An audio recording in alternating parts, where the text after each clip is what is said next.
मैं डॉक्टर भामा अग्रवाल राजीव गांधी राजकीय महिला महाविद्यालय भिवानी की ओर से हिंदी की इस कक्षा में आप सबका स्वागत करती हूँ, अभिनंदन करती हूँ।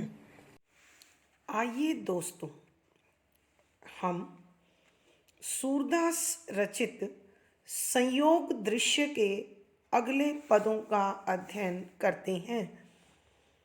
पद है, मेरे जिए ऐसी आनी बनी, बिनु गोपाल और नहीं जान्यों, सुनी मोसो सजनी, कहाँ कांच के संग्रह कीने, डारी अमोल मणि, विष सुमेरु कछु काज न आवई, अमृत एक कणी, मन वच क्रम मोहि और न भावई, मेरे श्याम धनी, सूरदास स्वामी के कारण तजी जाति अपनी। प्रसंग। प्रस्तुत पद हमारी हिंदी की पाठ्य पुस्तक मध्यकालीन काव्य कुंज में संकलित सूरदास जी द्वारा रचित संयोग दृश्य से लिया गया है। संदर्भ। इस पद में कवि सूरदास जी गोपी के माध्यम से श्री कृष्ण के प्रति एकनिष्ठ प्रेम भावना का वर्णन करते हैं। वह कहते हैं कि गोपी कृष्ण के सिवा इस संसार में किसी प्रकार का किसी से कोई भाव, रिश्ता अथवा विचार नहीं रखना चाहती है। गोपी श्री कृष्ण के प्रति अपने प्रेम को व्यक्त करते हुए अपनी सखी से कहती है कि व्याख्या, मेरे जिए ऐसी आनी बनी। यहाँ शब्दों के अर्थ पंक्ति के साथ। मेरे मेरे जिए मन में ऐसी इस प्रकार की आनी प्रतिज्ञा या शपथ बनी बन गई है कि हे सखी, तू मेरी बात ध्यान से सुन। मेरे हृदय में तो कुछ इस प्रकार की दशा बन गई है, प्रतिज्ञा बन गई है, जिसे मैं हरगिज तोड़ नहीं सकती। यह प्रतिज्ञा क्या है, सुनिए। बिनु गोपाल और नहीं जान्यों, सुनी मोसो सजनी। बिनु बिना गोपाल श्री कृष्ण के और दूसरा नहीं जान्यों पहचानती हूँ, सुनी सुन, मोसो मुझे, सजनी हे सखी, हे सहेली। हे सखी, तू मेरी बात ध्यान लगाकर सुन। अब जब से श्री कृष्ण को देखा है, उनकी बांसुरी की मधुरता को सुना है, तब से मेरे मन को एक ऐसी आदत बन गई है, ऐसी प्रतिज्ञा बन गई है, ऐसी आन बन गई है कि अब मैं श्री कृष्ण के सिवा गोकुल में, ब्रज में किसी और को नहीं जानती। इस संसार में किसी से मेरा कोई व्यवहार या कोई संपर्क या कोई रिश्ता मुझे अब पहचान में नहीं आता है, और आए भी क्यों। कहाँ कांच के संग्रह कीने, डारी अमोल मणि। कहा किस लिए। कांच, कांच यानी तुच्छ वस्तु, नगण्य वस्तु, गौण वस्तु के संग्रह इकट्ठे कीने किए, डारी छोड़कर अमोल अनमोल मणि मणि को। कि हे सखी, इस संसार के जो रिश्ते नाते हैं, जो कार्य व्यापार है, वो कांच के संग्रह के समान है कि जिस प्रकार कांच का कितना ही बड़ा ढेर क्यों ना इकट्ठा कर लिया जाए, उसकी कोई कीमत नहीं होती। बजाय डारी अमोल मणि, और मैं इस कांच को इकट्ठे करने के बदले क्यों श्री कृष्ण की भक्ति या प्रेम जैसी अनमोल मणि को छोड़ूं। समझने की कोशिश कीजिए बच्चों। प्रभु श्री कृष्ण की भक्ति को यहाँ अनमोल बताया गया है और सांसारिक रिश्ते नाते और व्यवहार को कांच के समान गौण बताया गया है। कांच चमकता तो है मगर वह अधिक कीमत नहीं रखता है, उसका कोई महत्व नहीं है। तो गोपी कह रही है कि मैं श्री कृष्ण जैसी अनमोल मणि को पा चुकी हूँ, तो भला इस संसार के रिश्ते नाते और क्रिया व्यापार जिसमें मोह का विकार होता है, जिनको निभाने के लिए अनेक प्रकार के ऊंच नीच कर्म करने पड़ते हैं, तो मैं उसे क्यों करूं। विष सुमेरु कछु काज न आवे, अमृत एक कणी। उदाहरण बहुत अच्छा प्रस्तुत किया है गोपी ने।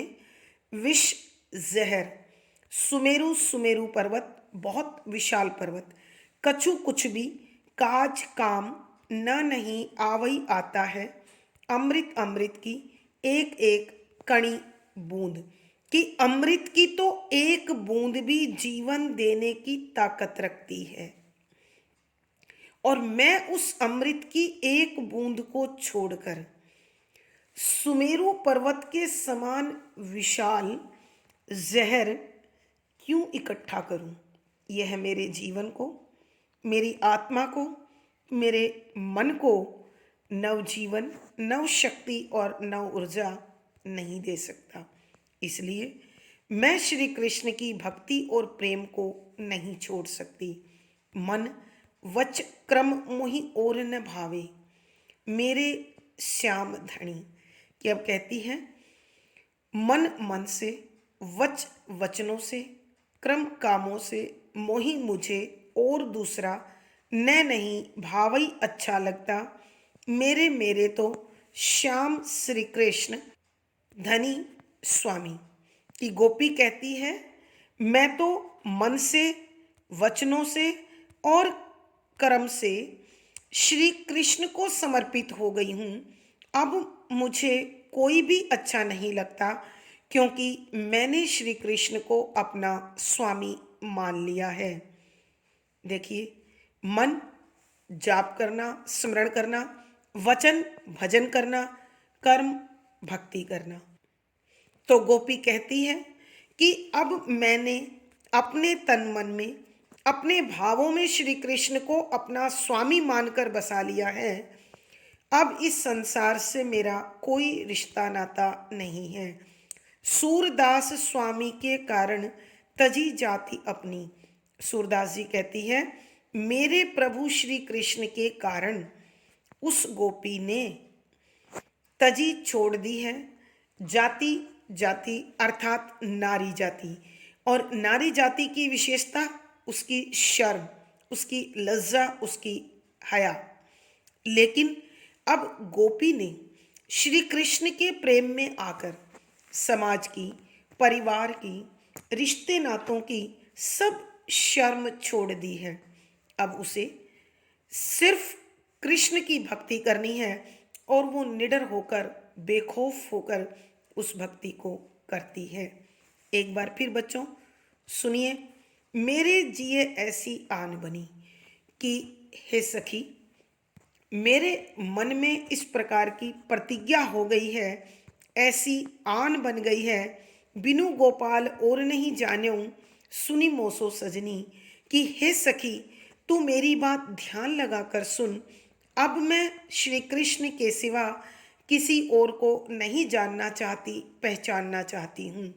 क्योंकि कहा काच के संग्रह कीने डारी अमोर मणि, कि मैं श्री कृष्ण जैसी अनमोल मणि को छोड़कर इस संसार के रिश्ते नातों और इस संसार में जीवन जीने के क्रिया व्यापार को कांच के समान तुच्छ मानती हूँ, निरर्थक मानती हूँ, व्यर्थ मानती हूँ, तो मैं इस सांसारिकता का निर्वाह करने के लिए भला श्री कृष्ण की भक्ति रूपी अनमोल मणि का त्याग क्यों करूं।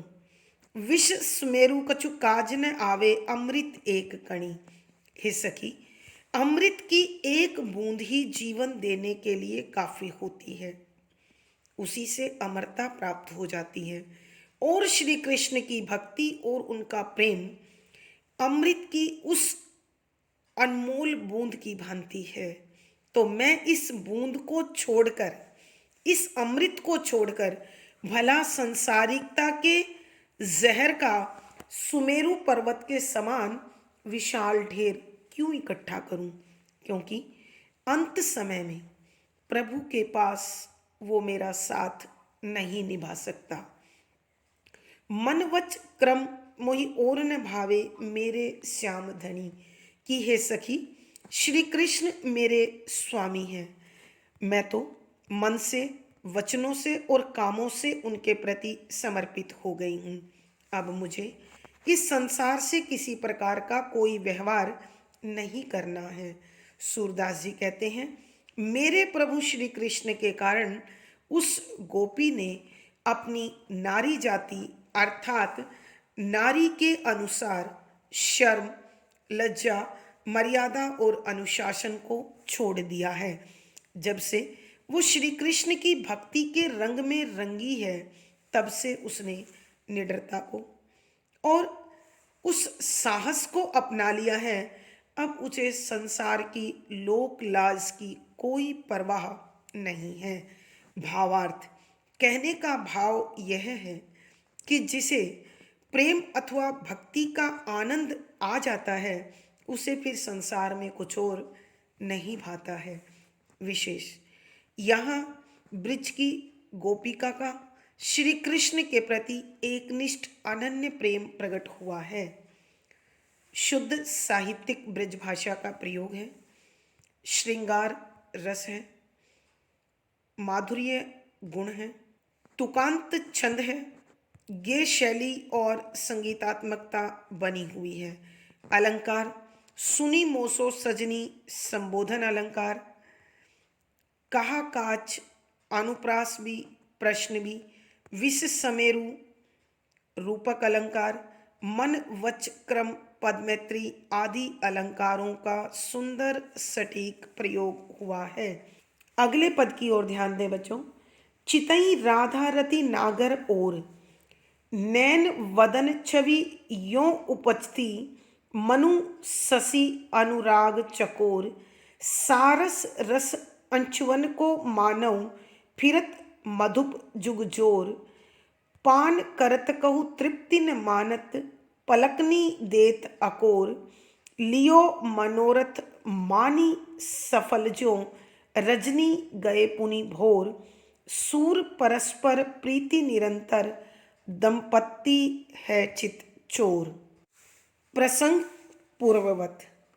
संदर्भ, यहाँ पर राधा और कृष्ण की प्रेम लीलाओं का सजीव चित्रण किया गया है।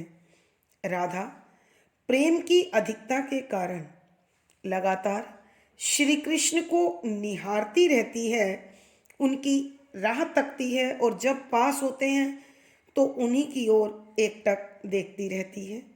यहाँ उसी प्रकार के दृश्य का और प्रेम का अत्यंत भावपूर्ण चित्रण करते हुए सूरदास जी कहते हैं, व्याख्या। पंक्ति के अनुसार अर्थ, चितई ध्यान देकर देखना, एकटक देखना, राधा राधा रानी, रति प्रेम से, या रति नागर श्री कृष्ण प्रेम के अधिपति, प्रेम के स्वामी, और की तरफ कि राधा रानी प्रेम के धनी, प्रेम के अधिपति, प्रेम के स्वामी श्री कृष्ण की ओर एकटक देख रही है, ध्यान से देख रही है। किस प्रकार देख रही है, देखिए। नैन वदन छवि यों उपजती, मनु शशि अनुराग चकोर। नैन आँखें, वदन मुख, छवि सुंदरता, यों इस प्रकार से उपचना या उपजती, जी भरकर नित नित बढ़ जाना, लगातार उसमें वृद्धि होना, मनु मानो, शशि शशि अर्थात चंद्रमा, अनुराग प्रेम, चकोर चकोर पक्षी। राधा रानी श्री कृष्ण की ओर, उनकी आंखों और उनके चेहरे को इस प्रकार मोहित होकर, प्रेम के वशीभूत होकर निहारती है, देखती है, जैसे चकोर पक्षी पूरी रात खिले हुए चंद्रमा को लगातार देखता रहता है, एकटक निहारता रहता है, भले ही उसकी गर्दन क्यों ना दुखने लगे। सारस रस अचवन को मानो फिरत मधुप जुग जोर। सारस प्रेम से भरा हुआ, रस रस, अचवन अंजुलि भर भर के पीना, को के लिए मानो ऐसा प्रतीत होता है, फिरत घूम रहे हो, मधुप भंवरे, जुग जोड़ जोड़ा बनाकर, कि राधा रानी की आंखें श्री कृष्ण के अंग अंग का पान इस प्रकार कर रही है, मानो कोई भंवरे का जोड़ा सारस का पान करने के लिए एक साथ मंडरा रहा हो। अर्थात कहने का भाव यह है कि राधा रानी की आंखें श्री कृष्ण के समूचे शरीर के सौंदर्य को अपने अंदर समेटने के लिए बेचैन सी प्रतीत होती हैं। पान करत कहु तृप्ति न मानत, पलकनी देत अकोर। पान पीते हुए, करत करते हुए, कहू कभी भी, तृप्ति संतोष न नहीं मानत मानती हैं, पलकनी एक टक, पलकों को एक टक, देत देती है, अकोर पल्लू की ओट में लेना या गोद में लेना या आंखों के किनारे से देखना। कि कवि कहते हैं पान करत कहु तृप्ति न मानत, कि राधा रानी श्री कृष्ण के अंग प्रत्यंग की, हर अंग की सुंदरता का पान करते हुए संतोष महसूस नहीं करती, और वह पलकों के किनारे से या पलकों की ओट से छिप छिप कर लगातार श्री कृष्ण की सुंदरता के रस को समेट लेना चाहती है, पान करना चाहती है। लियो मनोरथ मानी सफल जो, रजनी गए पुनि भोर। लियो ग्रहण कर लिया, मनोरथ मन की इच्छा, मानी मानो, सफल पूरा, जो इस प्रकार से, रजनी रात, गए बीत, पुनि दोबारा, भोर सुबह हो गई। इस प्रकार राधा रानी पूरी रात श्री कृष्ण की उस सुंदरता को अपने अंदर समेटती रही, मानो राधा रानी ने अपनी मन की कामना या मनो इच्छा को पूर्ण कर लिया हो। सूर परस्पर प्रीति निरंतर, दंपत्ति है चोर। सूरदास जी कहते हैं परस्पर आपस में प्रीति प्रेम निरंतर लगातार, दंपत्ति पति पत्नी का जोड़ा है चित्त चोर, मन को अपनी ओर खींच लेना। कि राधा रानी श्री कृष्ण के साथ इस प्रकार प्रेम पूर्ण वातावरण या प्रेम पूर्ण व्यवहार कर रही है। सूरदास जी कहते हैं कि राधा और कृष्ण पति पत्नी का एक ऐसा जोड़ा है जो सबके मन को अपनी ओर आकर्षित कर लेता है, और उनका आपस में एक दूसरे से अत्यधिक प्रेम होने के कारण वो एक दूसरे पर मोहित हैं और एक दूसरे के मन को चुराए हुए हैं। एक बार फिर दोबारा व्याख्या कर रही हूँ बच्चों, ध्यान से सुनिए। सूरदास जी कहते हैं कि राधा रानी प्रेम के सागर, प्रेम के स्वामी, प्रेम के अधिपति श्री कृष्ण की ओर बड़ी ध्यान से, गौर से एकटक देख रही है। वह श्री कृष्ण की आँखों, मुख की सुंदरता को इस प्रकार लगातार निरंतर देख रही है जिस प्रकार चंद्रमा को चकोर पक्षी एकटक निहारता रहता है, लगातार देखता रहता है। राधा रानी की आँखों का जोड़ा श्री कृष्ण के अंग अंग की सुंदरता का पान करते हुए इस प्रकार घूमता सा प्रतीत होता है, मानो भंवरों का जोड़ा सारस रस का पान करने के लिए यहाँ वहाँ भ्रमण कर रहा हो। पान करत कहु तृप्ति न मानत, पलकनी देत अकोर। और इस प्रकार राधा उनके सौंदर्य को देखते हुए संतोष अनुभव नहीं करती है, इसलिए पलकों की ओट से या पलकों के किनारे से छुप छुप कर उन्हें देखती रहती है। लियो मनोरथ मनि सफल जो, रजनी गए पुनि भोर। और इस प्रकार पूरी रात बीत गई और फिर सुबह हो गई। ऐसा लगा मानो राधा रानी ने श्री कृष्ण के सौंदर्य को अपने अंदर समेटने की इच्छा को पूर्ण कर लिया हो। सूरदास जी कहते हैं कि राधा और कृष्ण की पति पत्नी का यह जोड़ा अत्यंत मनमोहक है, आकर्षक है और उन दोनों के बीच आपस में अत्यधिक प्रेम है। वे एक दूसरे के मन को चुराए हुए हैं और एक दूसरे पर मोहित हैं। कहने का भाव यह है कि राधा और कृष्ण के प्रेम की इस संसार में कोई समानता या तुलना नहीं है। विशेष यहाँ सूरदास जी ने राधा कृष्ण की प्रेम लीला का अत्यंत सजीव चित्रण किया है। शुद्ध साहित्यिक ब्रज भाषा का प्रयोग है, श्रृंगार रस है, माधुर्य गुण है, अभिधा शब्द शक्ति है, तुकांत छंद होने के कारण गेयता और संगीतात्मकता बनी हुई है। अलंकार ध्यान दीजिए बच्चों, रति नागर पद मैत्री, नैन वदन छवि उल्लेख, मनु उत्प्रेक्षा, कहु तृप्ति न आवे स्वभावो उक्ति आदि अलंकारों का सुंदर सटीक प्रयोग हुआ है। प्यारे बच्चों, आज की कक्षा में बस इतना ही। आशा ही नहीं, मुझे विश्वास है कि आपको सारा विषय अच्छी प्रकार से समझ में आ गया होगा।